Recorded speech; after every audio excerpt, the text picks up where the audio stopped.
திமுக காங்கிரசின் அடிமை கட்சியாக இருந்து வருகிறது என்று அதிமுக பொதுச் செயலாளர் எடப்பாடி பழனிசாமி விமர்சனம் செய்துள்ளார்.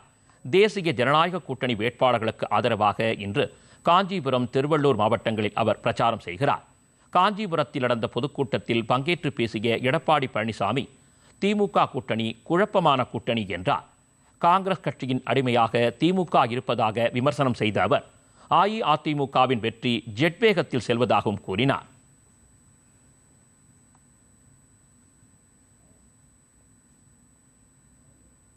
நாம கூட்டணி அமைச்சோம், அடுத்த நாள் தேர்தல் அறிக்கை வெளியிட்டோம்.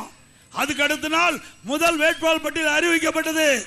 இரண்டாம் நாள் இரண்டாவது வேட்பாளர் பட்டியல் அறிவிச்சோம். 2 நாள் கழிச்சு 3வது வேட்பாளர் பட்டியல் அறிவிக்கப்பட்டது.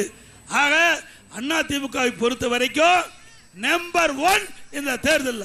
நம்முடைய அனைத்து இந்திய அண்ணா திராவிட முன்னேற்ற கழக தேர்தல் அறிவிப்பும் நம்பர் 1. அப்படி எல்லாவற்றிலையுமே உன்னிப்பாக கவனித்து நிதானமாக மக்கள் என்ன எண்ணுகிறார்கள், தொண்டர்கள் என்ன எண்ணுகிறார்கள், அதன் அடிப்படையில் அதிமுக பிரம்மாண்டமாக இன்றைக்கு சிறப்பாக செயல்பட்டுகின்ற இயக்கம் அதிமுக இயக்கம்.